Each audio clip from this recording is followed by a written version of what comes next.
আজকের এই মঞ্চ আলো করে বসে আছেন যে সমস্ত গুণী আলোচক মণ্ডলী এবং অতিথিবৃন্দ, অনেক পরিশ্রম করে যারা নিয়ত ত্রুটি বিচ্যুতি সব কিছুকে সরিয়ে ভালো কিছু আশা করে এ সমস্ত কিছুর ব্যবস্থাপনা করেছেন, সেই সুহৃদ মাদ্রাসা কর্তৃপক্ষ এবং সর্বোপরি আমার সামনে বসে থাকা সুধী শ্রোতৃমণ্ডলী, মহান আল্লাহ আমাদের প্রতি অনেক অনুগ্রহ করেছেন। তার অনুগ্রহ ব্যতীত আমরা এখানে আসতে বসতে আলোচনা শুনতে সামর্থ্য লাভ করতে পারতাম না। তার দয়ায় তার করুণায় আমরা যেখানে বসতে পেরেছি, কোরআন এবং সুন্নাহর আলোচনা শোনার অবকাশ পেয়েছি, আন্তরিকভাবে আমরা জ্ঞাপন করি আলহামদুলিল্লাহ। অনেক দরুদ সালাম বিবর্ষিত হোক নবী মুহাম্মদ রাসূলুল্লাহ সাল্লাল্লাহু আলাইহি সাল্লামের উপর, যিনি আমাদের এই যাপিত জীবনে এমন কোনো ভালো কাজ, এমন কোনো ভালো কিছু নেই যা তিনি আমাদেরকে বলে যাননি। এমন কোনো ত্রুটি বিচ্যুতি অবক্ষয়ের এমন কোনো একটি রাস্তা নেই যা থেকে তিনি আমাদেরকে সতর্ক করে যাননি। সেই নবী মুহাম্মদ রাসূলুল্লাহ সাল্লাল্লাহু আলাইহি সাল্লামের উপর, যিনি এক পাহাড় এক সমুদ্র ভালোবাসা মুমিনদের জন্য, তার উম্মতের জন্য যাপন করতেন এবং সে ভালোবাসা রেখেই আমাদেরকে তার সুন্নাহর প্রতি আদিষ্ট করেছেন, তার সুন্নাহর প্রতি উৎসাহিত করেছেন। তার উপর অসংখ্য দরুদ সালাম বিবর্ষিত হোক। আল্লাহুম্মা সাল্লি আলাইহি আল্লাহুম্মা বারিক আলাইহি। আমি যে কথাগুলি বলবো আপনাদেরকে সবাইকে যে বোঝাতে পারবো এটা সম্ভব নাও হতে পারে। আমি ওই মাপের বক্তা হতে পারিও নি, চাইও নি। সবাই তো একরকম হবে না। কিছু কথা আছে সব মানুষই একটাকে বোঝে, কিছু কথা আছে সবাই সমানভাবে বুঝতেও পারে না, এটি স্বাভাবিক। আমি যেমন সব কথা বলতে পারি না, তেমনি আপনারও অধিকার আছে সব কথা না বোঝার। ক্ষতি নেই, অন্য মানুষ বলে দেবেন ইনশাআল্লাহ তাআলা আজিজ। যাদের উপলব্ধিতে আসবে ইনশাআল্লাহ তাআলা আজিজ তারা উপকৃত হবেন, এটা মনে করে আমি গুটি কয়েক কথা বলবো পবিত্র কোরআন এবং সুন্নাহর নিরিখে। যেহেতু এটি একটি শিক্ষা প্রতিষ্ঠান এবং এই প্রতিষ্ঠানের সার্বিক উন্নয়নের জন্যই আজকের এই মহতী সভার আয়োজন করা হয়েছে, সে হিসেবে শিক্ষা সংক্রান্ত গুটি কয়েক কথা আমি আপনাদের সামনে উপস্থাপন করব। শিক্ষা কি, কেন এর দরকার, শিক্ষিত হলে আমাদের কি লাভ, কি বা ক্ষতি, শিক্ষিত না হলে বা কি লাভ আছে, তাতেই বা কি ক্ষতি আছে, দ্বীনি শিক্ষা বলে আমরা যেটিকে প্রচার প্রসার করে থাকি সেটির আদতের রূপটা কি, কাকে দ্বীনি শিক্ষা বলে, দ্বীনি শিক্ষা লাভ করলে কি আমাদের কল্যাণ হবে, কেউ যদি আদৌ দ্বীনি শিক্ষার সঙ্গে না থাকেন তিনি বা কিভাবে ক্ষতিগ্রস্ত হবেন, দ্বীনি শিক্ষা শেখার পর তাকে অবজ্ঞা করলে, তুচ্ছ করলে, তার অবমাননা করলে পৃথিবীতে এবং ওপারে গিয়ে কি ধরনের শাস্তির মুখোমুখি হতে পারে, এই সব নিরিখে গুটি কয়েক কথা আপনাদের সামনে উপস্থাপন করব ইনশাআল্লাহ তাআলা আজিজ। ওয়া মা তাওফিকি ইল্লা বিল্লাহ আলাইহি তাওয়াক্কালতু ওয়া ইলাইহি উনীব। মহান আল্লাহ বলেছেন, লা ইয়াস্তাবিল্লাযিনা ইয়ালামুনা ওয়াল্লাযিনা লা ইয়ালামুন। তোমরা জেনে রেখো, যারা জানে মানে যারা বিজ্ঞ জ্ঞানী আর যারা জানে না অজ্ঞ, তারা কিন্তু সমান নয়। পবিত্র কোরআনে মানুষের জ্ঞান, মানুষের শিক্ষা এইসব নিয়ে অনেক উপমার আল্লাহ সুবহানাহু ওয়া তাআলা অবলম্বন করেছেন, অনেক উপমার মানুষের কাছে পরিচয় ঘটিয়েছেন। তার মধ্যে একটা উৎকৃষ্ট উপমা হচ্ছে আলো এবং অন্ধকার। আমি আলো আঁধার নিয়ে দু একটি কথা আপনাদের সামনে আজকে রাখবো। অনেক আলো জ্বেলেছেন আপনারা, কিন্তু আপনাদের কাছে নয়, পৃথিবীতে এত আলোর উৎস থাকা সত্ত্বেও একটা সত্য কথা মনে রাখবেন, পৃথিবীর অধিকাংশ জায়গাটাই কিন্তু অন্ধকার। মহাবিশ্বের অধিকাংশ জায়গায় কিন্তু ফিজিক্সের তত্ত্ব অনুসারে অন্ধকার, কিন্তু আলোর উৎসের শেষ নাই। সূর্য আছে, নক্ষত্র আছে, লক্ষ কোটি কোটি কোটি কোটি ছায়াপথ, গ্যালাক্সি, আলোর বিস্তীর্ণ উপকরণ দিয়ে আল্লাহ সুবহানাহু ওয়া তাআলা এই সামাই দুনিয়াকে আমাদের সাজিয়েছেন। কিন্তু পৃথিবীর অধিকাংশ জায়গাটাই হচ্ছে অন্ধকার। এটিও আল্লাহ সুবহানাহু ওয়া তাআলার একটা কুদরত, এটাও আল্লাহ সুবহানাহু ওয়া তাআলার একটা হিকমা।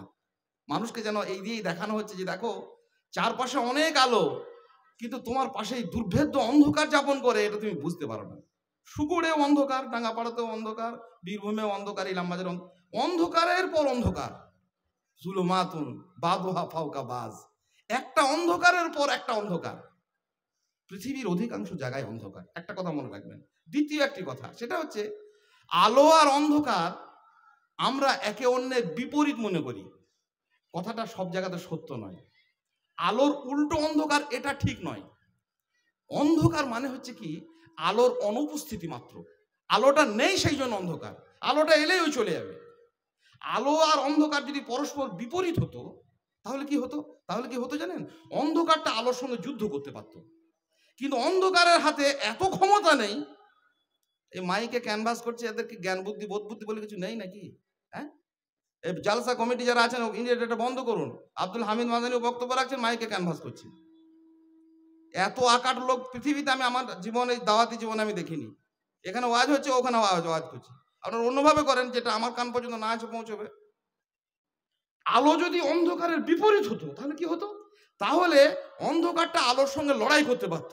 যে কোনো অন্ধকার, অশিক্ষার হোক, সুদের হোক, ঘুষের হোক, ব্যভিচারের হোক, পর্নোগ্রাফির হোক, ইত্যাদি। কিন্তু অন্ধকারের অনেক ক্ষমতা থাকতে পারে, এই ক্ষমতা নেই যে সে আলোর সঙ্গে লড়াই করবে। তাহলে বিপরীত কেন বলছি? বিপরীত নয়, অন্ধকার মানে হচ্ছে কেবলমাত্র আলোর অনুপস্থিতি। আলোটা নেই সেই জন্য অন্ধকার। আলোটা আপনি জ্বালুন, সঙ্গে সঙ্গে দূরীভূত হতে বাধ্য হবে। অন্ধকার যে মারামারি করবে, নানা রকমের মামলা মোকদ্দমা করবে, লড়াই করবে আলোর সঙ্গে, এটি নয়। তাহলে প্রথম কথা হচ্ছে পৃথিবীর অধিকাংশ জায়গাটাই অন্ধকার, যদিও সেখানে অনেক আলো আছে। দ্বিতীয় কথা হচ্ছে আলো আর অন্ধকার পরস্পরের বিপরীত নয়, একটির অনুপস্থিতি মাত্র। আলো নেই বলে অন্ধকার আছে, আলো এলে অন্ধকার দূর হবে। পবিত্র কোরআনে আল্লাহ সুবহানাহু ওয়া তাআলা আলো নেই কেন, এত আলোর উৎস থাকা সত্ত্বেও এত অন্ধকার কেন?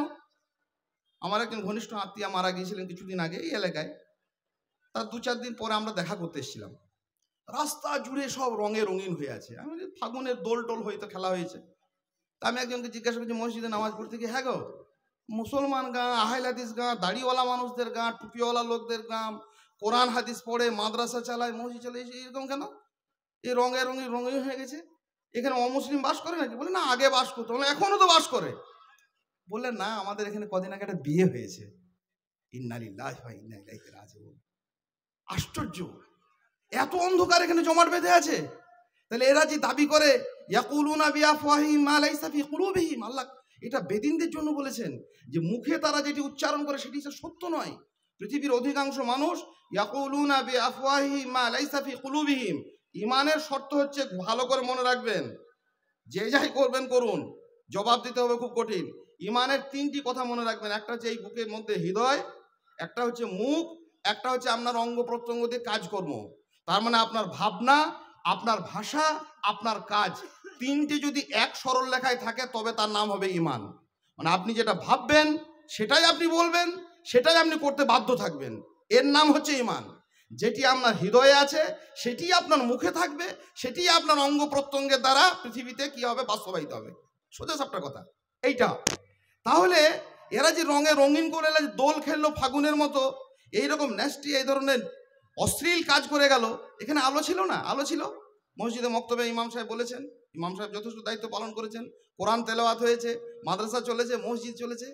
কিন্তু ওই সত্যটি এখানে কাজ করেছে, সেটা হচ্ছে এই পৃথিবীর অধিকাংশ জায়গা অন্ধকারে বিবর্ণ হয়ে আছে, যদিচ পৃথিবীতে আলোর উৎসের অভাব নেই। ঠিক কোন কারণে এত অন্ধকার চাপ বেঁধে থাকে আমাদের সমাজে? মসজিদ চলে, মাদ্রাসা চলে, দ্বীনি ক্ষেত্র চলে, সব লোকে বিড়ি টানছে আর ওখানে আলোর সজ্জা করেছে। আলো দিয়ে কোনো কিছু সাজানো, এটা হচ্ছে মাজুসীদের কাজ। আর আলো দিয়ে আল্লাহ রবের সন্তুষ্টি অর্জন করা, এটা তো একদম সরাসরি কুফরি কাজ। আলো দিয়ে নয়। আলো শুধুমাত্র অন্ধকারকে দূরীকরণের জন্য ব্যবহার হবে। তা আলো লাগালেন কেন? আলোক সজ্জা করা এটা হচ্ছিল মাজুসীদের একটা দীর্ঘদিনের অভ্যাস। আগুন নিয়ে, আলো নিয়ে মানুষের এই ধরনের কাজকর্ম করা, এটা মুমিনদের কোনো যুগের ঐতিহ্য ছিল না, সালাফদের কোনো যুগের এটা মানহাজ ছিল না। অন্ধকারটা জমলো কি করে? পবিত্র কোরআন এবং সুন্নাহর নিরিখে আপনাদেরকে দু একটা কথা বলি।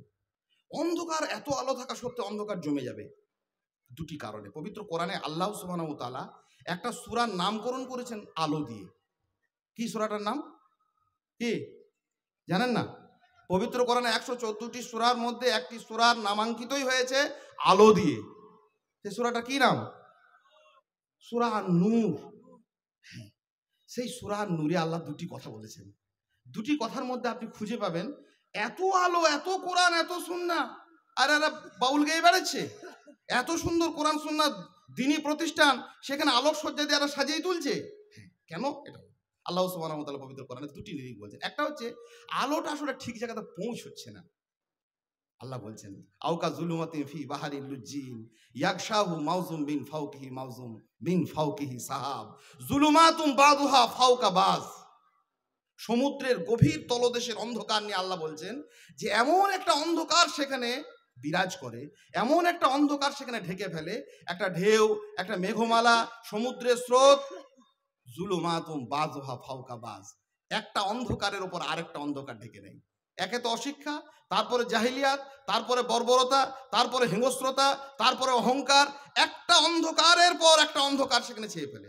এতটাই অন্ধকার জমাট বেঁধে যায়, ইদা আখরাজা ইয়াদাহু লাম ইয়াকাদ ইয়ারাহা, এই হাতটাকে যদি চোখের সামনে তুমি তুলে ধরো সেটিও তুমি দেখতে পাবে না।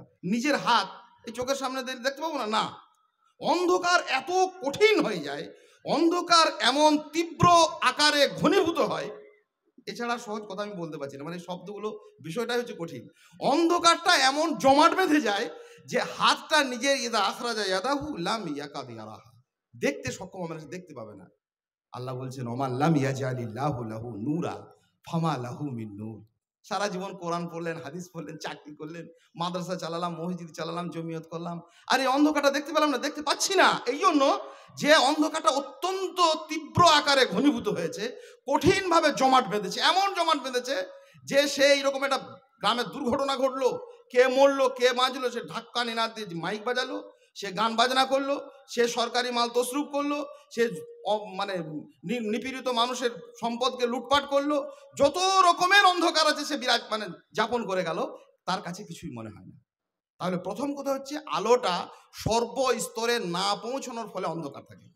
যেমন পাহাড়ের আড়ালের ওপারটা অন্ধকার থাকে, যেমন সমুদ্রের গভীর তলদেশ অন্ধকার থাকে, যেমনভাবে সূর্যের আলোকে আড়াল করে দিলে অন্ধকার হয়ে যায়। তাহলে আমাদের কাজ হবে মাদ্রাসা দারুল হাদিসের শুধু নয়, আমরা যারা এসেছি সকলের, আমরা যারা উপস্থিত সকলের, আলোটাকে, কোরআন এবং সুন্নাহর আলোটাকে, দ্বীনের আলোটাকে সর্বত্রগামী করে তোলা।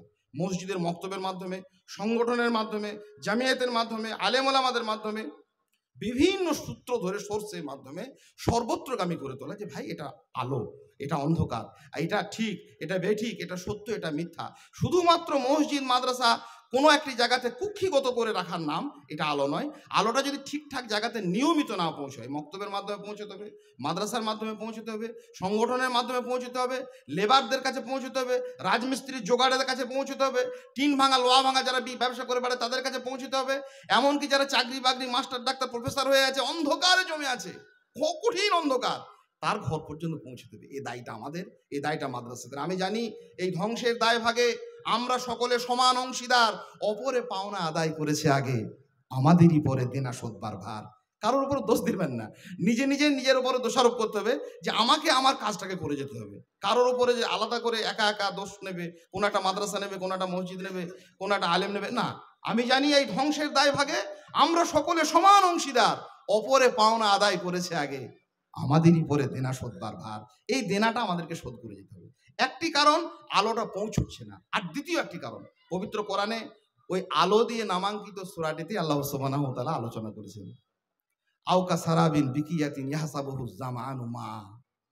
তাদের অবস্থা সম্পর্কে বলতে গিয়ে আল্লাহ একটা উদাহরণ দিচ্ছেন। উদাহরণটা খুব জটিল। জটিল হচ্ছে এরকম, মরুভূমিতে একটা প্রাকৃতিক দৃশ্যের অবতারণা, সেই সূত্রে আল্লাহ সুবহানাহু ওয়া তাআলা বলেন মরুভূমিতে একটা দৃশ্য হয়। সেই দৃশ্যটা কি জানেন? মরুভূমির প্রচণ্ড উত্তপ্ত হয়ে যায়। তো উত্তপ্ত হয়ে যাওয়ার ফলে তার উপরের সংলগ্ন বাতাসটা কি হয়? গরম হয়। গরম হলে বাতাসটা হালকা হয়, হালকা হলে ওপরের দিকে উঠে যায়, ওপরের ভারী বাতাসটা নিচে নেমে আসে। ফলে বাতাসের মধ্যেই এই ঘন আর লঘু, মানে পাতলা আর মোটা, এরকম একটা স্তর পড়ে যায়। আলো যখন সূর্য থেকে আসে, আলোটা তখন সরাসরি ঠিকঠাক বস্তুর ওপর প্রতিফলিত হয় না। আল্লাহ বলেছেন, আপনি বুঝবো না বললে হবে, বুঝতে হবে। কি হয় সেখানে? মারাত্মক একটা কাজ হয়, সেটা হচ্ছে, তার নাম হচ্ছে আভ্যন্তরীণ পূর্ণ প্রতিফলন। একটা ফিজিক্সের একটা ব্যাপার আছে, সেটার ফলে আলোটা সংকট কোণ অতিক্রম করার ফলে ঘুরে আলোটা আবার নিজের চোখে চলে আসে, বস্তুটাকে দেখায় না, অন্য কিছু দেখায়, বস্তুর একটা ছায়াকে দেখায়। এটার নাম হচ্ছে মরীচিকা। মানে একটা খেজুর গাছ দাঁড়িয়ে আছে, খেজুর গাছটা বাদ দিয়ে খেজুর গাছের পাশে টলটল করছে যেন একটা পানির স্রোত, আর সেখানে খেজুর গাছের ছায়া দেখতে পাচ্ছেন আপনি, এটাকে বলে মরীচিকা। মরুভূমিতে বহু মানুষ বিভ্রান্ত হয়, ছুটে যায় সেখানে পানির জন্য, গিয়ে দেখে সেখানে পানি নেই, কিছুই নেই, কারণ পানি তো নেই, অবাস্তব। তাহলে আলোটা ঠিকঠাক না পড়ার কারণে মানুষের দৃশ্যগত বিভ্রম ঘটছে। কোরআন হাদিস শিখছে, দিনী তালিম হচ্ছে, মসজিদে মৌলানা সাহেব পড়াচ্ছেন, কিন্তু নবী মুহাম্মদুর রাসূলুল্লাহ সাল্লাল্লাহু আলাইহি সাল্লাম সাহাবায়ে কেরামদের উপর ওই ঐশী আলোর, আসমান থেকে আসা আলোর, পবিত্র কোরআন এবং সুন্নাহর আলোর, জিবরিল আমিন আলাইহিমুস সালাতু ওয়াত তাসলিমের মাধ্যমে হীরা পর্বতের, হীরা কন্দরের উপরে যে নাজিল হওয়া যে আলো, ঠিক তাদের উপরে যেভাবে আপতিত হয়েছিল, কোনো না কোনো এই মাধ্যমগুলো আমাদের গন্ডগোল হয়ে যাচ্ছে। আমাদের সংগঠন হতে পারে, মাদ্রাসা হতে পারে, মসজিদ হতে পারে, মক্তব হতে পারে, যেভাবে পড়া দরকার ছিল আলোটা সেইভাবে পড়ছে না, তেচ্ছা হয়ে পড়ছে, এমন সংকট কোণে পড়ছে, এমন আভ্যন্তরীণ পূর্ণ প্রতিফলন হয়ে যাচ্ছে, এমন ভয়াবহ কিছু কাণ্ড ঘটে যাচ্ছে, যার জন্য আমি পাচ্ছি না। তাহলে আমাদের কি করতে হবে?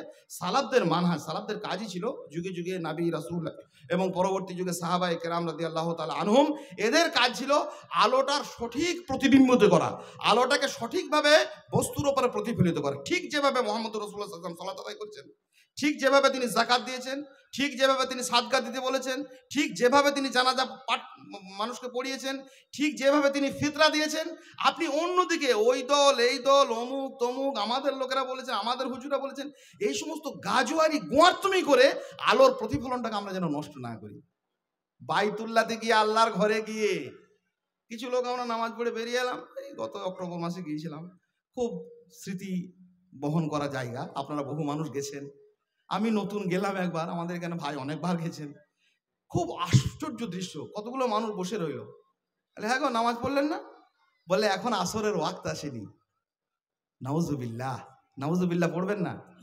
আল্লাহর ঘরে নামাজ হচ্ছে বাইতুল হারামে, বলছে আসরের ওয়াক্ত আসেনি, আমরা এই ওয়াক্তে নামাজ পড়ি না। ওর উপর আলো পড়েছে? কোরআন সুন্নাহর কোন বিভ্রান্তি, কোন ভয়ঙ্কর অন্ধকার ওর মধ্যে যাপন আছে।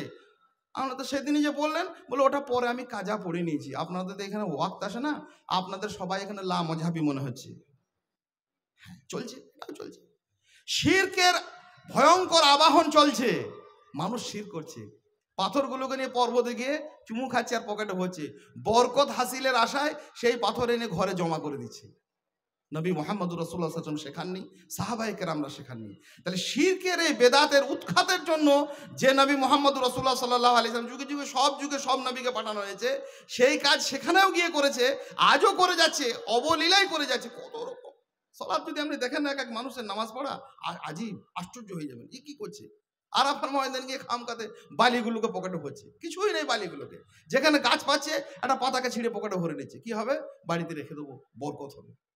এই যে ভয়াবহ অন্ধকারটা, তাহলে দুটি কারণে আমাদের মধ্যে বিরাজ করে। এক নম্বর, প্রথমত কথা হচ্ছে যে আলোটা সর্বত্রগামী হচ্ছে না, সব মানুষের কাছে পৌঁছচ্ছে না, চিটিংবাজি হয়ে যাচ্ছে, গাজোয়ারি করছে, আলোকে যারা মানুষের কাছে রিফ্লেক্ট করার কথা তারা দায়িত্ব পালন করছি না আমরা। আর দ্বিতীয়ত, যেভাবে পড়া দরকার ছিল, নবী মুহাম্মদুর রাসূলুল্লাহ সাল্লাল্লাহু আলাইহি সাল্লাম এই শব্দটির ভিতরেই সেটি লুকায় আছে। মুহাম্মদ সাল্লাল্লাহু আলাইহি সাল্লামকে আল্লাহ রাসূল করে পাঠিয়েছেন, আর রাসূলের অর্থ হচ্ছে, রিসালাতের অর্থ হচ্ছে লিউতাআ বিইজনিল্লাহ, আল্লাহর নির্দেশে যাকে অনুসরণ করা হয়, যার ইতাআত করা হয়, অনুকরণ করা হয়। তিনি যেভাবে করেছেন, যেভাবে সালাত আদায় করেছেন, সিয়াম পালন করেছেন, যাকাত দিয়েছেন, ফিতরা দিয়েছেন, যা দিয়েছেন, যেভাবে দিয়েছেন, যতটা মাপে দিয়েছেন, কোরবানি দিয়েছেন, জানাজা দিয়েছেন, সেইভাবে এক সালামে পড়েছেন না, 3 সালামে পড়েছেন না, 4 সালামে পড়েছেন, দেখে আসুন, তাদের কাছে শিখুন। এটা যখন আপনি ঠিকঠাক করে বুঝতে পারা যাবে যে নবী মুহাম্মদুর রাসূলুল্লাহ সাল্লাল্লাহু আলাইহি সাল্লাম এই আলো সাহাবায়ে কেরামদের উপর এইভাবে আপতিত হয়েছিল, তারা এইভাবে ধরেছিলেন, তাহলে আমরা আলোকিত হতে পারবো। নইলে শুকর ডাঙ্গাপাড়া আর ইলামবাজার, বীরভূম, বর্ধমান বলে কথা নয়, পৃথিবীব্যাপী, পৃথিবী জুড়ে যে অন্ধকার বিরাজ করছে, চাপচাপ অন্ধকার, ঘনীভূত অন্ধকার, জমাট বাঁধা অন্ধকার, আমরা দূর করতে পারবো না, যেমন আমরা দূর করতে পারছি না। কোরআন হাদিসের কথা হচ্ছে, মেলা হচ্ছে, কেউ আরো কত রকম অশ্লীল, আরো কত রকমের বিশৃঙ্খলা পৃথিবীতে নানান প্রান্তে ঘটে চলেছে নিয়মিত। আমরা অন্ধকার থেকে বাঁচতে চাই, আলো, আমরা অন্ধকার থেকে আমাদের জীবন থেকে দূরীভূত করতে চাই, দূরীভূত হবে ইনশাল্লাহ। অন্ধকারের উৎস হতে উৎসারিত আলো, সেই তো তোমার আলো। সকল দ্বন্দ্ব বিরোধ মাঝে জাগ্রত যেই ভালো সেই তো তোমার ভালো। অন্ধকারের উৎস থেকে আলো বেরিয়ে আসে। ঘনীভূত অন্ধকার সে যুগেও ছিল, মক্কায় ছিল, কাবায় ছিল, বাইতুল্লায় ছিল, হারাম চত্বরেও ছিল। ঘনীভূত অন্ধকার একদিন দূরীভূত হয়েছে, আমাদের এখান থেকে হবে। প্রচেষ্টা চালাতে হবে আলোটা, কোরআন এবং সুন্নাহর আলোটা, শিক্ষার আলোটা, দিনের আলোটা সর্বত্রগামী হয়, 1 নম্বর পয়েন্ট। দ্বিতীয়ত, সেই আলোটা যেন সঠিকভাবে, যেভাবে রাসূলুল্লাহ সাল্লাল্লাহু আলাইহি ওয়াসাল্লাম আমাদেরকে শিখিয়েছেন, সাহাবায়ে কেরামরা বুঝিয়েছেন, আমাদের পূর্বযুগের স্বর্ণযুগের ইমামরা আমাদেরকে জানিয়েছেন, ঠিক সেইভাবে আমাদের যেন অপতিত হয়। আল্লাহ পাক রব্বুল আলামিন এই শিক্ষা প্রতিষ্ঠান, পার্শ্ববর্তী বহু আমাদের প্রতিষ্ঠান রয়েছে, বহু আলেম ওলামা ভাইরা রয়েছেন, কোনো অন্ধকারকে যাপন করবেন না। কোরআন সুন্নাহর নাম করে জনগণের সম্পদকে লুটতরাজ চালাবেন না। দ্বীনি প্রতিষ্ঠানের নাম করে মুশরিক আর শিরকের সঙ্গে যুক্ত ব্যক্তিদেরকে নিয়ে জলসার নামে মহড়া দেবেন না। করছেন, এলাকা জুড়ে করছেন, ভাবছেন কিছু দেখি না শুনি না। সব দেখি, সব শুনি, ওসব পরোয়া করি না। সব পোল খুলে দেবো ইনশাআল্লাহ, কোনো ভয়ের কারণ নেই। ওসব ব্যবসা বৃত্তি ছাড়ুন। আহলে হাদিস গ্রাম, কোরআন সুন্নাহর অনুসারীদের গ্রাম, আহলে হাদিস মানুষদের পয়সা দেওয়া, পরিশ্রমের পয়সা দেওয়া মাদ্রাসা প্রতিষ্ঠান, সেখানে বেদিনদেরকে নিয়ে আসছে, দিনহীন লোকদেরকে। তারা আউল বাউল গেয়ে যাচ্ছে, শিরকের কথা গেয়ে যাচ্ছে, বেদাতের কথা গেয়ে যাচ্ছে। কান ভরে চুপচাপ শুনছেন কেন? আপনাদের জ্ঞান বোধ বুদ্ধি নেই? কোরআন সুন্নাহর আলেম নেই? কোরআন সুন্নাহর দিক দিশা দেওয়ার মতো মানুষদের খুঁজে পান না? বেদাতের দুর্গন্ধে, শিরকের দুর্গন্ধে আকণ্ঠ ডুবে আছে, সেই লোককে আপনি ডেকে স্টেজ তুলে দিচ্ছেন শুধু লোক জড়ো করে বলবে, কমেডি করবে বলে, হাসি মশকরা করবে বলে, পিসি সরকারের মতো ম্যাজিক দেখাবে বলে। নাউজুবিল্লাহ, এই ভয়ঙ্কর কাজ করবেন না, আল্লাহর কাছে জবাব দিতে হবে, কৈফিয়ত দিতে হবে।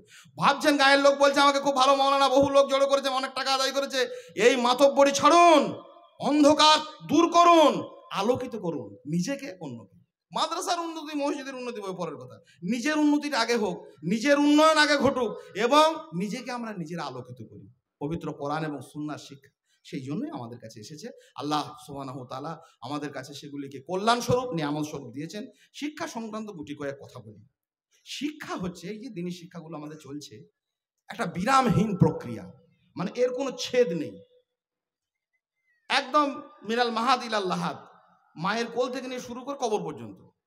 কোনো একটা মানুষ যদি মনে করে, আমি, আপনি, যে কেউ, সে যে স্তরেরই শিক্ষিত মানুষ হোক না কেন, যখন একটা মানুষ মনে করবে শিক্ষার সংজ্ঞাই হচ্ছে একটি বিরামহীন প্রক্রিয়া, সব সময় চলতে থাকবে, কোনো না কোনো সময় আমি শিখবো। আপনাদের কাছে এসেছি, কিছু শিখছি, আপনারা হয়তো আমি কিছু বললে শিখতে পারেন।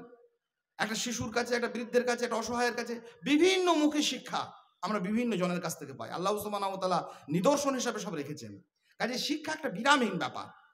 কোনোদিন যদি মনে হয় কারোর যে আমার মোটামুটি শিক্ষা সম্পূর্ণ হইয়াছে, আর কারোর কাছে তেমন কিছু শেখার আমার নেই, মনে রাখবেন তার চরমতম মূর্খামির সেই দিনে হলো সূত্রপাত। সে আকাট মূর্খ হতে সেই দিন থেকে শুরু করলো। কবে থেকে? যেদিন আমি মনে করলাম যে আমার মোটামুটি শিক্ষা সম্পূর্ণ হয়েছে, আবার কি শিখবো, আর শেখার মোটামুটি আমার দরকার নেই, প্রয়োজন নেই। এই ভয়ঙ্কর ভাবনা যদি কোনো মানুষের কাছে আসে, তাহলে আমাদেরকে সাবধান হতে হবে, সতর্ক হতে হবে, আউযু বিল্লাহ পড়তে হবে। মুসা আলাইহিস সালাম পড়েছিলেন আউযু বিল্লাহি আন আকুনা মিনাল জাহিলিন। আল্লাহ, আমি পানা চাই। শয়তানের কাছে যে ভাষায় পানা, শয়তানের জন্য যে ভাষা ব্যবহার করে, সেই ভাষা মুসা আলাইহিস সালাম বলছেন আউযু বিল্লাহ আন আকুনা মিনাল জাহিলিন। আল্লাহ, মূর্খামি থেকে তোমার কাছে আমি আশ্রয় চাই, মূর্খ হতে চাই না, আল্লাহর কাছে পানা চাই। মূর্খতা একটা অভিশাপ, শয়তানের থেকে ভয়ঙ্কর, শয়তানের চেয়ে ভয়াবহ, মানুষের সমস্ত কিছুকে অন্ধকারে ডুবিয়ে দেয়।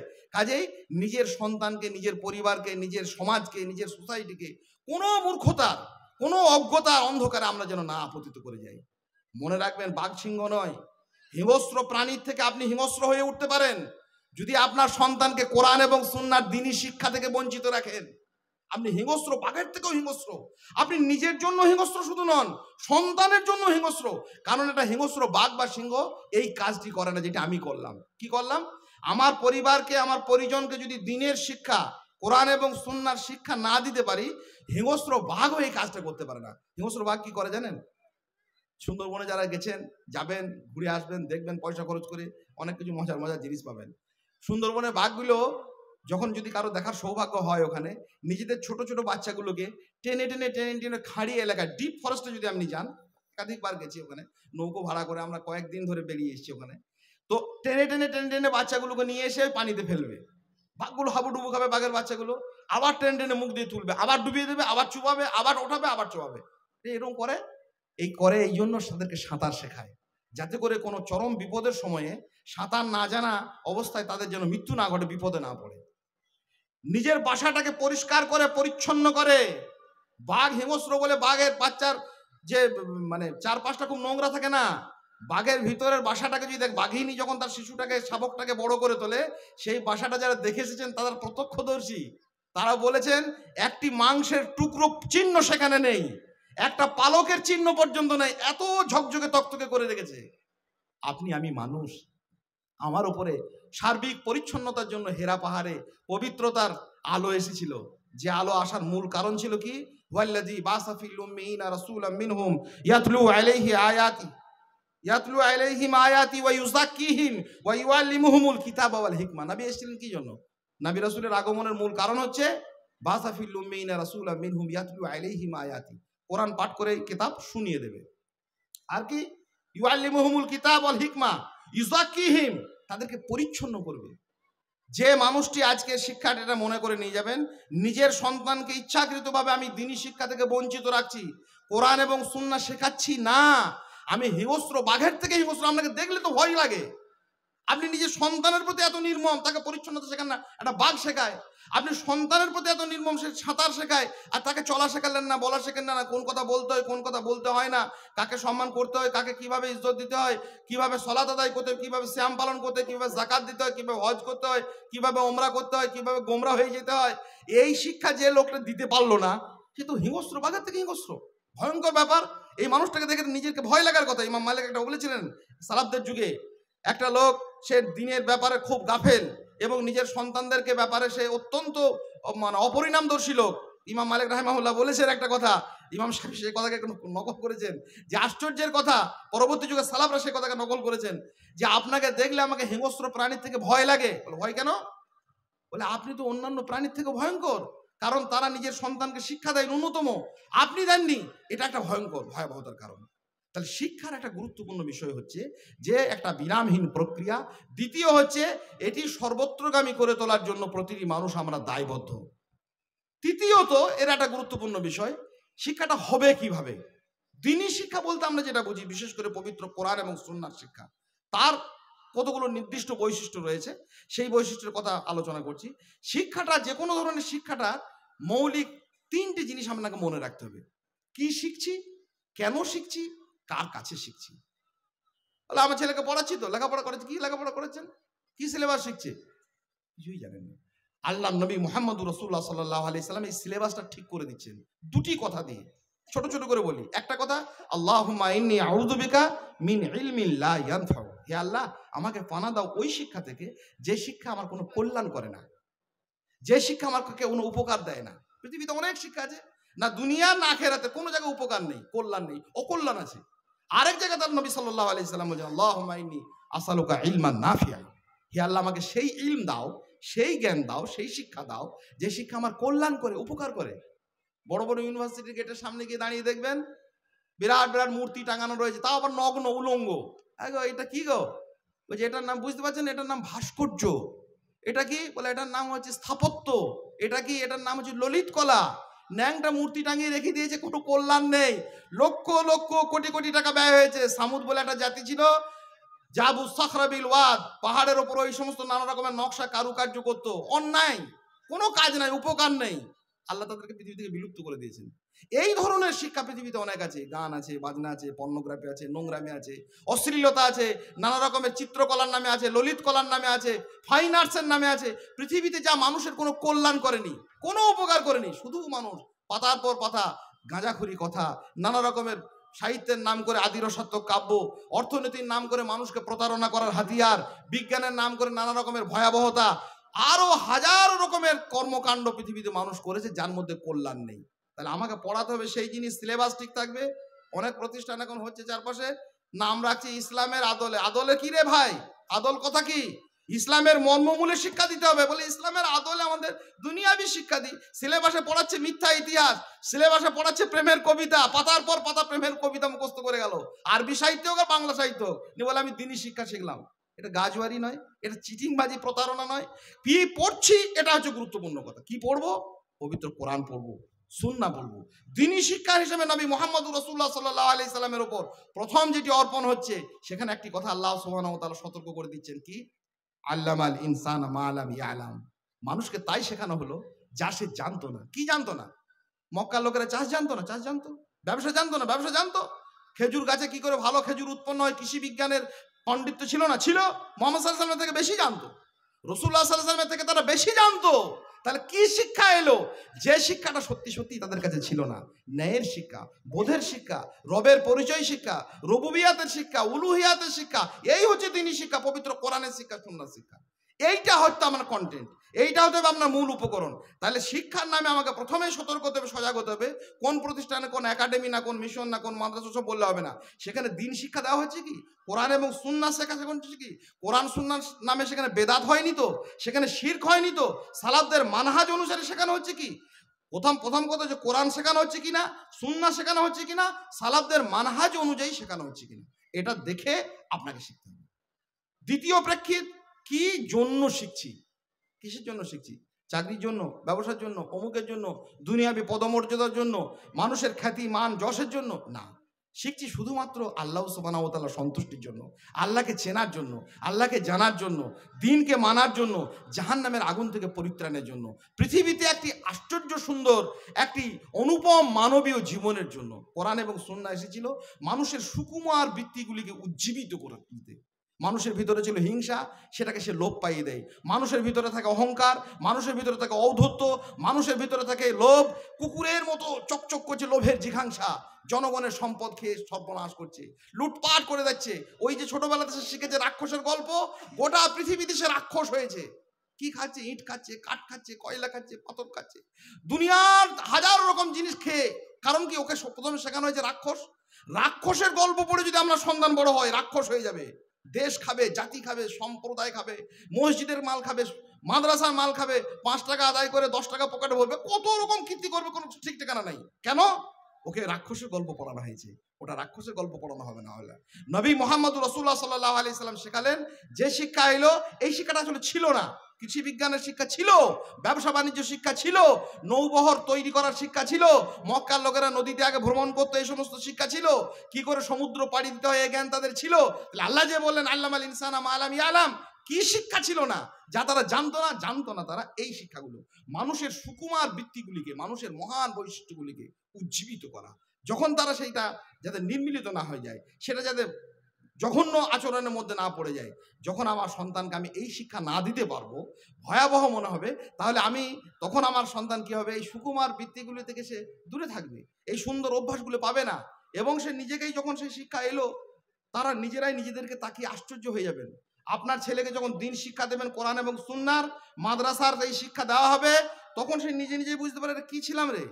আমার শরীরে ছিল তো কি শিয়ালের মতো চালাকি, চোখে ছিল কুকুরের মতো লোভ, আমার হৃদয়ে ছিল হিংস্র বাঘের মতো হিংস্রতা, নেকড়ের মতো গর্জন, সিংহের মতো হুঙ্কার, সব দূরীভূত হলো। মক্কার সেই বিবদমান জাতিগুলি আশ্চর্য প্রজাপতির মতো ডানা মিলল। এ কোন গভীর বাণী এলো ঘন মেঘের আড়াল ধরে, আজ আমারে দেখতে পেলাম আবার যেন নতুন করে ওরা দেখলো যে আমরা তো মানুষ, আমাদের তো শিয়ালের মতো চালাকি করার কাজ নয়, কুকুরের মতো লোভের কাজ আমাদের নয়, বাঘের মতো হিংস্রতা আমার নয়, সিংহের মতো হুঙ্কার দেওয়া কাজ আমার নয়। আমার কাজ তো সততা, আমার কাজ তো নিষ্ঠা, আমার কাজ তো ভালোবাসা। সেই জন্য শুয়োপোকার মতো কিলবিল করা একটা জাতি, নিজেদের মধ্যে যারা লড়াই আর যুদ্ধ করতো, তারা কিছুদিনের মধ্যে কি হলো? আশ্চর্য একটা কাজ হলো, প্রজাপতির মতো রঙিন ডানা মেলে তারা পৃথিবীটাকে আলোকিত করলো। তাহলে শিক্ষার দ্বিতীয় একটি পর্যায়ে আমাকে মনে রাখতে হবে কি, সেটা হচ্ছে কি শিখছি, তারপরে কি জন্য শিখছি, আর তৃতীয়ত কার কাছে শিখছি। এটা সব থেকে গুরুত্বপূর্ণ। যার কাছে আমরা শিখি তাকে বলা হয় শিক্ষক। এই শিক্ষকের পর্যায়টা আল্লাহ সুবহানাহু ওয়া তাআলা কেমন করে নির্ধারণ করেছে দেখেন। আজকে একজন ভাই আমাদের গ্রামে ও দিতে এসেছেন, আমাকে নামাজ পড়ে বলছে আমাকে একটা প্রশ্ন করি। আমার ভাই, আমি মুফতি টুফতি নয়, আল্লাহ আমাদের কাছে করবেন, প্রশ্ন দেখলে ভয় লাগে, ওসব জানি না, বড় বড় সাহেব রয়েছে, মাদানী সাহেব রয়েছেন, আমি তাকে 2-4টা নাম্বার দিয়ে দিই, আপনি বললেন। বলে না সাধারণ কথা, আমি বিভিন্ন মাদ্রাসাতে যাই, দায়িত্বশীল থাকি, আমি একটা মাদ্রাসার দায়িত্বেও আছি, তো মাদ্রাসাতে গেলে আমি চাটা খাই, আমি কিন্তু খাই না, দেয় আমি খাই না, আর যদি খাই তো আমি টাকা দিয়ে দিই। খান না কেন? বলে আমি তো মাদ্রাসাতে এই সমস্ত দায়িত্বগুলো পালন করি, সাদকার মাল। আমি শোনেন, আপনাকে যেটার জন্য হিসেব দিতে হবে সেইটা থেকে আপনি এড়িয়ে যাচ্ছেন, পরিচিত লোক, সেটা থেকে এড়িয়ে যাবেন না। আপনি ওইখানে চা খান, বিস্কুট খান, ভাত খান, বিরিয়ানি খান, এমনকি আপনি যদি দায়িত্বশীল থাকাতে আপনি একদম পরিশ্রম করতে, আপনি অন্য কাজ করতে পারছেন না। একজন সেক্রেটারি যদি নিয়মিত মাদ্রাসাকে পরিচালনার জন্য, একজন মাদ্রাসার কোনো দায়িত্বশীল কমিটি মাদ্রাসা পরিচালনার জন্য, কাজকর্মের জন্য নিয়মিত যদি তাকে পরিশ্রম করতে হয়, তাহলে আপনি যদি বেতন নিতে চান বেতনও নিতে পারবেন, ওটা কোনো আপত্তি নেই।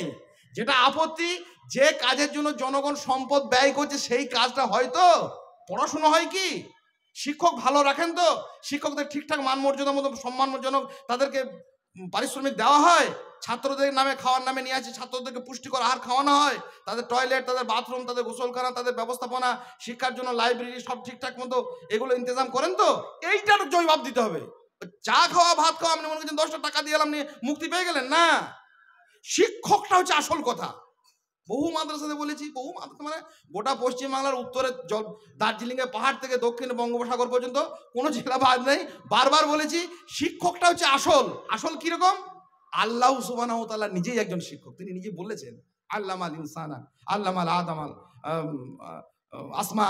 আল্লাহ সুবহানাহু ওয়া তাআলা আদমকে সব জিনিসের নামগুলোকে শিখিয়েছেন। আল্লাহ সুবহানাহু ওয়া তাআলা শিক্ষক, জিবরিল আমিন একজন শিক্ষক, নবী মুহাম্মদুর রাসূলুল্লাহ সাল্লাল্লাহু আলাইহি সাল্লাম শিক্ষক, সাহাবায়ে কেরাম রাদিয়াল্লাহু তাআলা আনহুম একে অন্যের শিক্ষক। শিক্ষকের এই মানচিত্রটা দেখছেন, কারা শিক্ষক? আশ্চর্য হয়ে যেতে হয়, আমরা কাকে শিক্ষক নিয়োগ করছি, কার হাতে সন্তানকে তুলে দিয়ে আসছি। হন্তারক, সে হাজার রকমের অপকর্মের নায়ক, তাকে আমি বলছি শিক্ষক। সে শিক্ষক তো নয় সন্তানের। আমার সন্তানকে আমি ধর্ষকের হাতে তুলে দিয়ে এসেছি। মেডিকেলে যে মেয়েটিকে পাঠানো ছিল পড়াশোনার জন্য, মানুষের হাতে নয় ধর্ষকের হাতে তুলে দিয়েছি, নিজের অজান্তে, কখনো কখনো নিজের জানা মতে। মোমবাতি জ্বেলে কলকাতার রাজপথে ধর্ষকের মা বাপের কোনোদিন শান্তি হয় না। ধর্ষণের ইতিহাস পৃথিবী থেকে মুছে যায় না। আমি পাইলটের হাতে পাঠিয়েছি এয়ার হোস্টেস করে, সেখানে ধর্ষিতা হয়েছে। ছাত্রী করে পাঠিয়েছি স্কুলে, সেখানে ধর্ষিতা হয়েছে। আমি নার্স শিক্ষার জন্য পাঠিয়েছি ডাক্তারের কাছে, সেখানে ধর্ষিতা হয়েছে। হাজারো জায়গাতে কোথাও তার কোনো রকমের নিরাপত্তা পায়নি। ভয়াবহ। কেন? আমার শিক্ষকটা ভালো ছিল না। এই জন্য আল্লাহ সুবহানাহু ওয়া তাআলা একেবারে আল্লাহ সুবহানাহু ওয়া তাআলা দিয়ে শুরু করে নবী মুহাম্মদ সাল্লাল্লাহু আলাইহি ওয়াসাল্লাম, জিবরিল আমিন, সাহাবায়ে কেরাম রাদিয়াল্লাহু তাআলা আনহুম, এরা ছিলেন মহান জাতির মহান শিক্ষক। আল্লাহ সুবহানাহু ওয়া তাআলা আমাদের খালেক, আমাদের মালিক, আমাদেরকে শিখান তিনি, আমাদেরকে শিখিয়েছেন তিনি। কাজেই শিক্ষক নিয়োগ ব্যাপারটা হচ্ছে সব থেকে গুরুত্বপূর্ণ, সব থেকে জটিল এবং সব থেকে তাৎপর্যপূর্ণ। মনে রাখবেন, পৃথিবীতে একটা কুকুরও আপনার শিক্ষার্থী হতে পারে, শিক্ষা নিতে পারে। একটা কুকুর শিক্ষা নিতে পারে, হ্যাঁ নিতে পারে। ট্রেন কুকুরগুলো কি করছে? পুলিশের কাজে যারা সহায়তা করছে, শিক্ষা নিচ্ছে না? নিচ্ছে। তাহলে একটা কুকুর একটা শিক্ষা নিতে পারে, শিক্ষা নিতে পারে সবাই। কুকুর নিতে পারে, বিড়াল নিতে পারে, তোতা পাখি শিক্ষা নিচ্ছে। সার্কাস হতো আগে, হাতিতে অঙ্ক করতো, টিয়া পাখিতে রিক্সা চালাতো, শিক্ষা নিতে পারে। শিক্ষা নিতে পারে সবাই, দিতে পারে শুধুমাত্র মুষ্টিমেয় কিছু মানুষ, আর কেউ না। একটা ট্রেন কুকুর সে অনেক কিছু কাজ করতে পারে, কোথায় চোর আছে ধরে দিতে পারে, কিন্তু ওই ট্রেনিংটা, ওই প্রশিক্ষণটা ওই কুকুরটা আর একটা কুকুরকে দেবে, এটা সম্ভব? কি বলেন? জোরে বলেন না কথাটা। পারবে না। যে জিনিসটা পৃথিবীতে মুষ্টিমেয় কিছু মানুষই পারে, সেই জিনিসটার জন্য আপনি আউল বাউল জায়গা থেকে ধরে ভরে দেবেন মসজিদে, মাদ্রাসাতে, মক্তবে, সব জায়গাতে বলবেন আর শিক্ষা হবে না, তাহলে কাজকর্ম হবে না।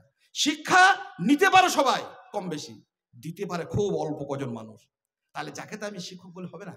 তাহলে 3টি পর্যায়ে, কি পড়ছি, কি জন্য পড়ছি, আর কার কাছে পড়ছি, এটা আমাদেরকে মনে রাখতে হবে। কার কাছে পড়ছি এটা আরো বিভিন্ন বিষয়ের জন্য গুরুত্বপূর্ণ। মনে করেন কোরআন হাদিস পড়ছে, অনেক মানুষ বলছে আমরা তো কোরআন হাদিস পড়ছি, বললে কি হবে? ও যদি মুতাজিলি কোনো আলেমের কাছে পড়ে, ও যদি জাবরিয়ার কাছে পড়ে, কাদরিয়ার কাছে পড়ে, রাফিজির কাছে পড়ে, শিয়ার কাছে পড়ে, বেদাতির কাছে পড়ে, একবারে পাকা বেদাতি, আহলে হাদিস নাম নিয়ে আছে, বেদাতের দুর্গন্ধ ছাড়া ওর গা থেকে কিছু বেরোয় না। ও মাদ্রাসাতে সুন্নাহগুলো পড়াবে আর বলবে হ্যাঁ রে এটা বলেছে হাদিসে, কোরআনে বলেছে, কিন্তু তফসিরে এগুলো ব্যাখ্যা বিশ্লেষণ আছে রে বাবা, ওগুলো ঠিকই আছে। বলবে না? বলবে না? বলবে। বলেছে তো। ভারতের স্বাধীনতার ইতিহাস যদি নেতাজি সুভাষচন্দ্র পড়ায় তো একরকম হবে, আর লর্ড বেন্টিংকে যদি পড়াতে তো একরকম হবে।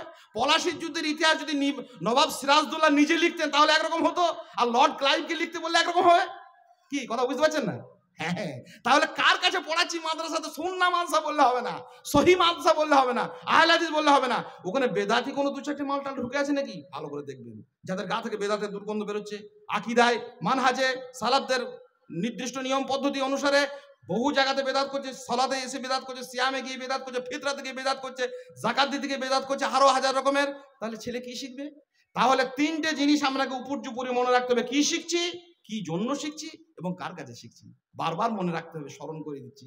ইতিহাস যেমন মানুষ প্রকারান্তরে একজন ইতিহাস লিখলে ইংল্যান্ডের লোকরা একরকম ইতিহাস লিখেছে, আমাদের দেশের লোকরা একরকম ইতিহাস লিখেছে। আমাদের দেশে যে স্বাধীন মানুষেরা মীর কাসিমের ইতিহাস লিখেছেন, নবাব সিরাজদৌল্লা লিখেছেন, তিতুমিরের লিখেছেন, নিসার আলী লিখেছেন, গোলাম মাসুমের লিখেছেন, তারা একরকম করে লিখেছেন। ওরা যখন ওদের ওখানে গিয়ে লিখেছে তখন আরেক রকম করে লিখেছে। কাজেই আমাদেরকে সতর্ক থাকতে হবে, সাবধান থাকতে হবে। দ্বীনি শিক্ষার গুরুত্বপূর্ণ কয়েকটি কথা বলে আজকের আলোচনা শেষ করি। সেটা হচ্ছে এই, দ্বীনি শিক্ষা আপনাকে অনেক কিছু মর্যাদা দেবে, কল্যাণ দেবে। তেমনি ভাবে এই শিক্ষায়, কোরআন এবং সুন্নাহর শিক্ষায় আমরা আলোকিত হলে আমরা কিছু কষ্ট, সাময়িক দুনিয়াবি কিছু কষ্ট আছে। প্রথম কথা হচ্ছে, পৃথিবীটা অধিকাংশ সময়, অধিকাংশ জায়গাটা জঙ্গলের রাজত্ব।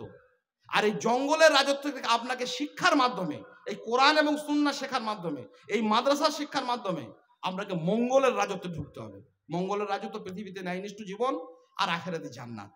এই জঙ্গলের রাজত্ব থেকে মঙ্গলের রাজত্বে ট্রান্সফার হওয়ার জন্য এই কোরআন এবং সুন্নাহ শেখা অপরিহার্য, জরুরি। আর কোনো এর বিকল্প পথ নেই। জঙ্গলের রাজত্ব ব্যাপারটা কিরকম? জঙ্গলের রাজত্বটা হচ্ছে এইরকম, জঙ্গলের রাজা বলে আমরা খ্যাতি আছে, বাঘের আর সিংহের রাজত্ব চলে। মানে বাঘ প্রচন্ড জোরে গোঙাতে পারে আর সিংহ হুঙ্কার দেয়, এখানে রাজত্ব চলে। জঙ্গলের ভিতরে কোনো সূক্ষ্ম কারুকাজ, সুন্দর কোনো কাজ, এর মর্যাদা নেই। পিটুলি গাছের নিচে সুন্দর একটা পাখি, দোয়েল পাখি, একটা বাবুই পাখি, একটা টুনটুনি পাখি বাসা বাঁধছে, এটারকে যে মর্যাদা দেবে, টুনটুনি পাখিকে জঙ্গলের রাজা বলবে, মন্ত্রী বলে কেউ বলবে না। বলবে কাকে? বাঘকে আর সিংহকে। কেন? ও কিছুই করে না, শুধু হুঙ্কার দেয়, গর্জন দেয়। পৃথিবীর অধিকাংশ জায়গাটা হচ্ছে জঙ্গলের রাজত্ব। বড় টাকা পয়সাওয়ালা লোক, মোড়ল, মাতব্বর, সরকারি চাকরি বাকরি করে, মেলা বড় বড় বাড়ি করেছে, এদেরই হুঙ্কার এই বাঘ সিংহের রাজত্ব চলে। শিক্ষিত মানুষ পৃথিবীতে খুব একটা কোনো কালে সম্মান পায়নি। আপনারা মনে মনে করছেন শিক্ষা হলে সম্মান পায় না। শিক্ষিত লোকেরা, কোরআন এবং সুন্নাহ শিক্ষিত নয়, এরা পৃথিবীতে খুব একটা মর্যাদা কোনোদিনই পায় না। শিক্ষার রাজত্বটা হচ্ছে আলোর রাজত্ব, মঙ্গলের রাজত্ব। আর অশিক্ষার রাজত্বটা হচ্ছে জঙ্গলের রাজত্ব। জঙ্গলে যেমন সিংহস্র, বাঘ আর সিংহের যেমন লাফালাফি চলে, পৃথিবীটাতে তেমনি মোড়ল, মাতিব্বর, মাফিয়া, সিন্ডিকেট, তোলাবাজ হাজার হাজার টাকাকে লোপাট করতে পারছে, লক্ষ লক্ষ মানুষকে আন্ডারগ্রাউন্ড করে দিতে পারছে, মেরে দিচ্ছে, কেটে দিচ্ছে, দলবল নিয়ে তাদেরকে হুমকি দিচ্ছে। ড্রেন ছিল, সে ড্রেনকে উড়িয়ে দিচ্ছে। একটা ভালো রাস্তা ছিল, সে রাস্তাকে কেটে ড্রেন করে দিচ্ছে। এই বাঘ সিংহদের পৃথিবীতে রাজত্ব চলে। ভয়াবহ ব্যাপার। শিক্ষিত মানুষদের রাজত্ব চলে। আমরা মনে মনে করি, অনেকে চাকরি বাকরি করেছেন, সরকারি মাস্টাররা মনে করছেন এইসব আবার কথা, আমি মাস্টার হয়েছি, আমাকে কত লোকে সম্মান দেয়। আপনার বোধ বুদ্ধি কম আছে, আপনি একটু শুনে রাখুন, বেয়াদবি মাফ করবেন। আপনাকে শিক্ষিত বলে আপনাকে সম্মান দেয়নি। সরকারি চাকরিতে এখন মাইনেটা অনেক বেড়েছে বলে আপনাকে সেই জন্য সম্মান দিয়েছে। নইলে আপনার পাশে আর একটি ছেলে আছে, আপনার থেকে অনেক বেশি উচ্চশিক্ষিত, চাকরি পায়নি বলে লোকটাকে ফেকলু, মসজিদের কমিটিতেও ডাকে না, মাদ্রাসাতেও ডাকে না, কেউ ডাকে না। অথচ ছেলেটা সুন্দর ইংরেজি বলতে পারে, বাংলা বলতে পারে, অঙ্ক করতে পারে, হাতের লেখা সুন্দর, আপনার থেকে অনেক বেশি যোগ্য, কিন্তু তাকে কেউ মর্যাদা দেয় না। দেয়? শুধুমাত্র আপনি এত এত টাকা পান বলে প্রয়োজনে ধার পাওয়া যাবে, প্রয়োজনে চাঁদা পাওয়া যাবে, প্রয়োজনে আপনার কাছে কিছু ঝাড়া যাবে, কিছু খাওয়া যাবে, এই জন্য সম্মান দেয়। পৃথিবীতে অধিকাংশ সময় মানুষ ইলমের মর্যাদা দেয়নি, এটাই সত্য।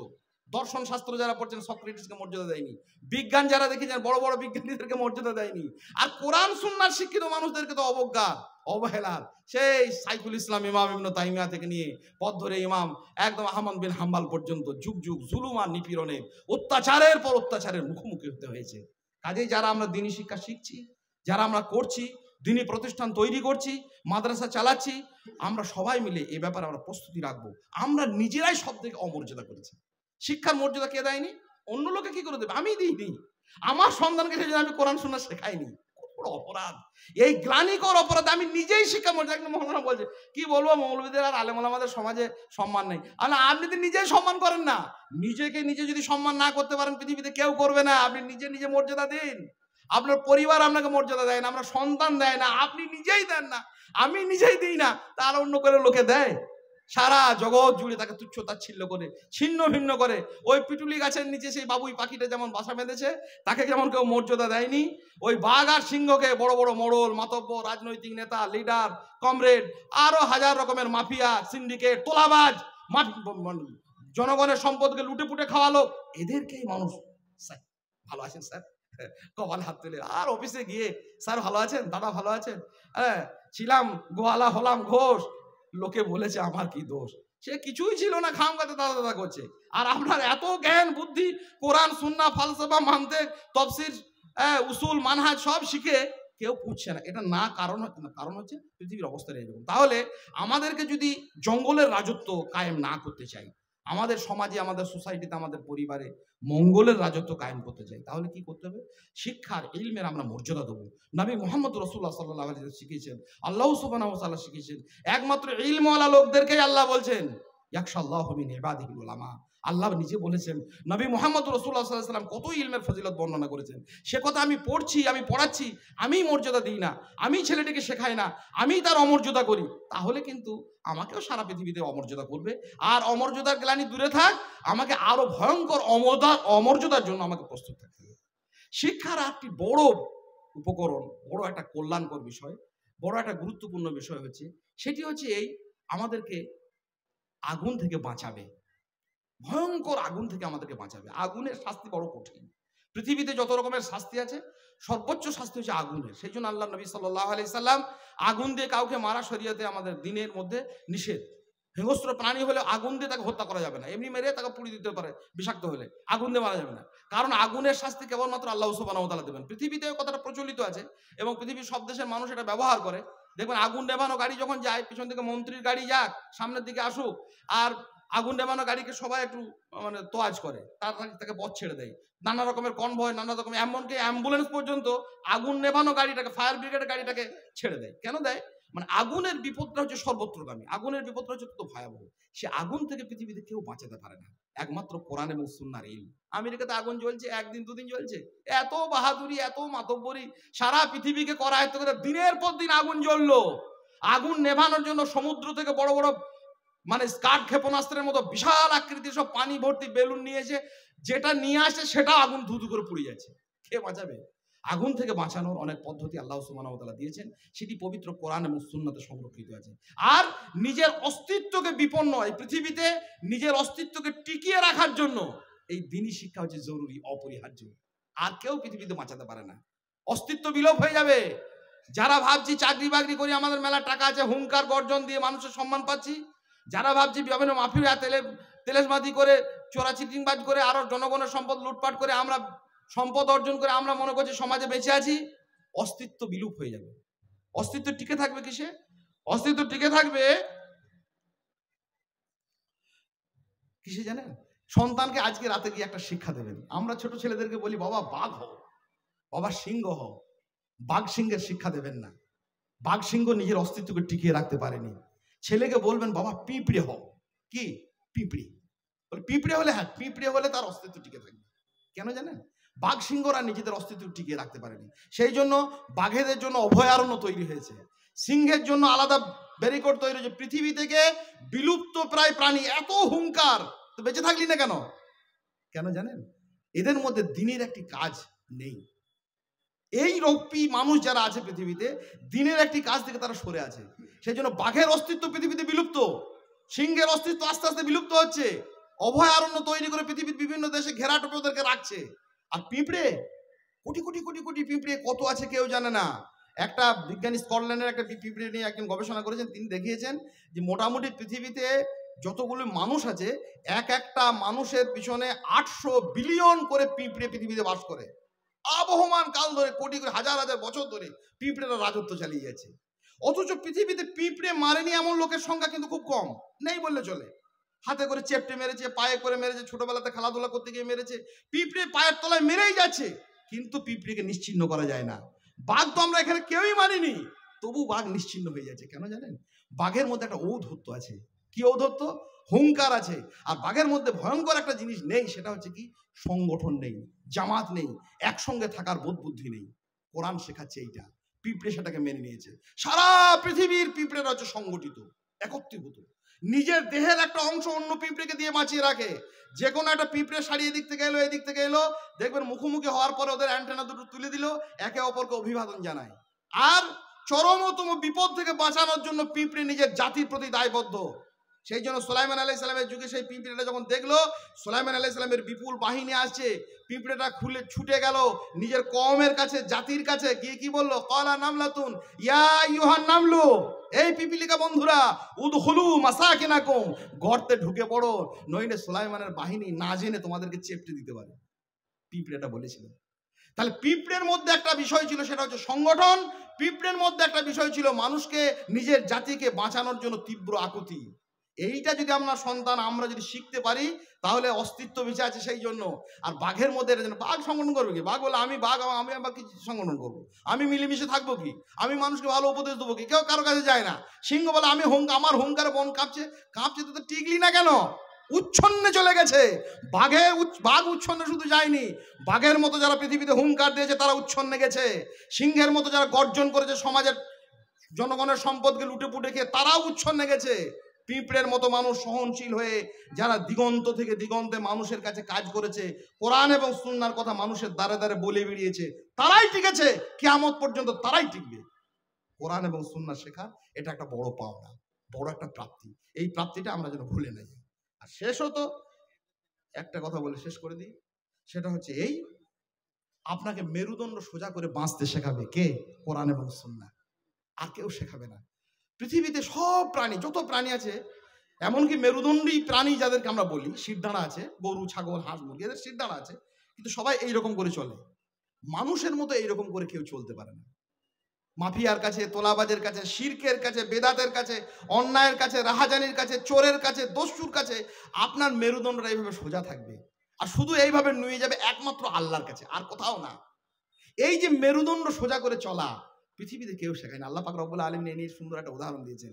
আফামা ইয়ামশি মুকিব্বান আলা ওয়াজি, তারা কি সমান যারা মাটিতে মুখ রেখে চলে, সাপের মতো চলে, বিছের মতো চলে, কীটপোকার মতো চলে, মাথা নিচু করে চলে, আর যারা এইভাবে কোমর সোজা করে মেরুদণ্ড উঁচু করে যারা চলে, তারা কি সমান? সমান নয়। আপনার সন্তানকে মাদ্রাসায় পড়ান, কোরআন এবং সুন্নাহ শেখান, দিন শেখায়, আমরা দিনের তালিম দিই। অনেক পাওনার মধ্যে একটা বড় পাওনা, মানুষ যে একটা আদর্শ মেরুদণ্ডী প্রাণী, মাথা উঁচু করে সে চলতে পারে সিরাতে মুস্তাকিমের উপরে। পবিত্র কোরআন আল্লাহ উপমা দিয়েছেন যে এরা কখনোই সমান নয়। যারা মাটিতে মুখ গুঁজে চলে, টাকার লোভে, হিংস্রতায়, বর্বরতায়, অশ্লীলতায়, শিরকে, বেদাতে, পর্নোগ্রাফিতে, সব মাটিতে মুখ রগড়ে চলছে, মাথা উঁচু করে নয়। মাথা উঁচু করে চলতে পারে একমাত্র সেই যার কাছে কোরআন আছে এবং সুন্নাহ আছে। মানুষ থেকেই মানুষ আসে, বিরুদ্ধতার ভিড় বাড়ায়। তুমিও মানুষ, আমিও মানুষ, তফাৎ শুধু শির দাঁড়ায়। কবি বলেছেন, বাংলার এক বিখ্যাত কবি। সবাই মানুষ পৃথিবীতে, কিন্তু সব মানুষ সমান নয়। মানুষ থেকেই মানুষ আসে, তফাৎ শুধু, মানুষ থেকেই মানুষ আসে, বিরুদ্ধতার স্বর বাড়ায়। তোমরা মানুষ, আমরা মানুষ, তফাৎ শুধু শির দাঁড়ায়। আপনার ছেলেটাকে এই তফাতের আওতায় নিয়ে আসুন। শির দ্বারা উঁচু করে শিরকের বিরুদ্ধে কথা বলবে, বেদাতের বিরুদ্ধে কথা বলবে, মাদ্রাসায় অন্যায় হলে কথা বলবে, মসজিদে গিয়ে শিরক হলে কথা বলবে, তাবিজের বিরুদ্ধে কথা বলবে, বেদাতের বিরুদ্ধে কথা বলবে, রাহাজানির বিরুদ্ধে কথা বলবে, লুটে পুটে খাওয়া মানুষদের সামনে মাথা উঁচু করে কথা বলবে। কখন? তার কাছে কোরআন থাকবে, মুসলমান থাকবে। আমরা এই শিক্ষা শিখি। এই শিক্ষার জন্য এই প্রতিষ্ঠানগুলো আমাদের বাপদাদা পূর্বপুরুষরা করে গেছেন। আমরা যেন খেয়ানত না করি। আমানতের খেয়ানত খুব কঠিন জায়গা। নবী সাল্লাল্লাহু আলাইহি সাল্লাম এমন কোনো বক্তব্য রাখেননি, সাহাবায়ে কেরামরা বলছেন, যে বক্তব্যের শেষে তিনি একটি কথা বলতেন, লা ঈমানা লিমান লা আমানাতা লা। প্রত্যেকটা বক্তব্যে এই কথাটি তিনি কোনো না কোনোভাবে বলতেন, লা ঈমানা লিমান লা আমানাতা লা। আমাদের মাদ্রাসাগুলো আমাদের আমানত, আমাদের মসজিদগুলি আমাদের আমানত, আমাদের দ্বীনি ইদারাগুলো আমাদের আমানত, পবিত্র কোরআন নিজেই আমাদের কাছে আমানত, সুন্নাহ নবী মুহাম্মদুর রাসূলুল্লাহ সাল্লাল্লাহু আলাইহি সাল্লামের রেখে যাওয়া জীবন আদর্শ, এটি আমাদের কাছে আমানত। আমরা যেন আমানতের খেয়ানত না করি। আমরা যেন আল্লাহকে চিনি, আল্লাহকে চেনাই। যে জিনিস মক্কার লোকেরা চিনতো না, জানতো না, সেটা হচ্ছে কি জানেন? আচ্ছা, এটা বলে শেষ করি। সেটা হচ্ছে মক্কার লোকেরা অনেক কিছু জানতো, রবকে মানতো। ভালো করে মনে রাখবেন, আল্লাহ সুবহানাহু ওয়া তাআলা যে পবিত্র কোরআন প্রথম নাজিল করলেন এবং বলে দিলেন, ইকরা বিসমি রাব্বিকাল্লাযী খালাক, খালাকাল ইনসানা মিন আলাক, ইকরা ওয়া রাব্বুকাল আকরাম আল্লাযী আল্লামা বিল কালাম, আল্লামাল ইনসানা মা লাম ইয়ালাম। তো কি ছিল না তাদের মধ্যে? অনেক কিছু ছিল না। মৌলিকভাবে যেটি তাদের ছিল না, মুহাম্মদ সাল্লাল্লাহু আলাইহি ওয়াসাল্লাম কোরআনের মাধ্যমে, দ্বীনের মাধ্যমে যেটি তারা আলোকপ্রাপ্ত হলো, সেটি হচ্ছে তারা রবকে মানতো না, এটা নয়, মানত। সমুদ্রে যখন তারা যেত, নৌকা যখন ডুবি ডুবি, তখন তারা বলতো, আল্লাহ তুমি আমাদেরকে বাঁচাও। সব মাবুদকে ছেড়ে দিয়ে আল্লাহকে মাবুদ বলতো। কিন্তু এই মানাটা যথেষ্ট ছিল না। আসলে তারা আল্লাহকে জানতো না, আল্লাহকে মানতো, সেই জন্য কাবাতে তারা তো উট কুরবানি দিত, কাবার দেওয়াল রক্ত রঞ্জিত করে দিত, কিন্তু আল্লাহকে তারা কি করতো? জানতো না আল্লাহর পরিচয়। সাইকুল ইসলাম ইমাম ইবনে তাইমিয়া বলেছেন যে পৃথিবীতে মানুষের দুটি সফলতা, মানুষের জীবনের দুটি সফলতা, একটি হচ্ছে দুনিয়ায়, একটা হচ্ছে আখেরাতে। টাকা নয়, বাড়ি নয়, গাড়ি নয়, চাকরি নয়, ব্যবসা নয়, লক্ষ লক্ষ মানুষের কাছে পরিচিতি নয়। মানুষের জীবনের সার্বিক সফলতা আপনার, আপনার সন্তানের, আমার পরিবারের সকলের কি? যে আল্লাহকে জানলো, আল্লাহকে চিনলো। আর আখেরাতে সার্বিক সফলতা যে আল্লাহকে দেখলো। আল্লাহকে যখন দেখবেন আপনি, তখন এই পৃথিবীর এসব সব ভুলে যাবেন। কে মারলো, কে গাল দিল, কে বকলো, কে তুচ্ছ করলো, কিচ্ছু মনে থাকবে না। জান্নাত পর্যন্ত ভুলে যাবে তো অন্য কথা। অপলক নয়নে মুগ্ধ চোখে মানুষ তাকিয়ে থাকবে আল্লাহ, এই আমাদের আল্লাহ, এরই জন্য আমরা এই করেছি, এরই যে এনারই আমরা ইবাদত করেছি, আল্লাহ দিকে তাকিয়ে থাকবে অপলক চোখে, মুগ্ধ নয়নে। সাইকুল ইসলাম ইমাম ইবনে তাইমিয়া প্রায়ই বলতেন কথাটি। কি কথা? যে পৃথিবীতে মানুষের জন্য দুটি কল্যাণ, দুটিই মাত্র সফলতা। একটা পৃথিবীতে যে আল্লাহকে চিনলো, একটা আখেরাতে যে আল্লাহকে দেখলো। তা আল্লাহকে চিনবেন কোথা? কি করে চিনবেন? একাডেমি, ওই অমুক, ওই ইংলিশ মিডিয়াম, অমুক তমুক, দর্শন পড়তে হবে, পড়ে যার প্রয়োজন আছে যেভাবে, কিন্তু দ্বীনি শিক্ষার, কোরআন এবং সুন্নাহ শিক্ষার একটি গুরুত্বপূর্ণ জায়গা, গুরুত্বপূর্ণ একটা প্রেক্ষিত, গুরুত্বপূর্ণ একটা আমাদের কাছে তাৎপর্যপূর্ণ একটা ভূমিকা, সেটা আল্লাহকে চেনাবে, যথেষ্টভাবে চেনাবে। এত জিনিস চিনলাম, নিজের সন্তানকে যদি আমরা আল্লাহকে চেনাতে না পারি, জীবনের এত বড় ব্যর্থতা আর কিছু নেই। শুকনো পাতায় কার মরমের মর্মর ধ্বনি বাজে, লজ্জাবতীর সংকোচ থাকে হৃদয়ের কোন ভাঁজে। আকাশের কাছে না নদীর কাছে গাংচিল বেশি ঋণী, ঋণের কিস্তি কে করে উসুল, আমি তো তাকেও চিনি। সবুজের দামে এক মুঠো নীল কার কাছে যায় কেনা, সব চেনা হলো, বাকি রয়ে গেল রবকে চেনার দেনা। আফসোস হয় না? বলে আমার ছেলেকে চিড়িয়াখানা দেখানো হয় না, চিড়িয়াখানা হিংস্র বাঘ সিংহ দেখে এলো। বলে 300 বছর একটা মমি আছে জাদুঘর, আমার ছেলেকে চিনিয়ে দিয়েছি। দুনিয়া চেনালো, টাকা চেনালো, পয়সা চেনালো, মোবাইল চেনালো, গাড়ি চেনালো, আরব চেনালো, বাড়ি চেনালো, জমি চেনালো, সম্পদ চেনালো, ব্যবসা চেনালো, এত কিছু চেনালেন, আল্লাহকে চেনাতে পারলাম না। আশ্চর্য। পানকৌড়িটা কোন অভিমানে ডুব দেয় টুপ করে, পানকৌড়িটা কোন অভিমানে ডুব দেয় টুপ করে, জলপাই বনে দক্ষিণা বাতাস থেমে যায় চুপ করে। কতটা বিষাদ বয়ে চলে রোজ হলদে পাখির ডানা, সব জানা হলো, বাকি রয়ে গেল রবকে চেনার দেনা। আল্লাহকে চেনা, নবী মুহাম্মদ রাসূলুল্লাহ সাল্লাল্লাহু আলাইহি সাল্লামের উপরে কোরআন নাযিল হয়েছে, তখন মক্কার লোকেরা আল্লাহকে মানতো, রবকে মেনেছিল, চেনেনি, সেই চেনানোর জন্যই তো কোরআন এসেছে, সুন্নাহ এসেছে। আমরা দ্বীনি শিক্ষারে তাৎপর্যপূর্ণ কথা বললাম, ইনশাআল্লাহ তাআলা জীবনে বাস্তবায়ন করব। যে তো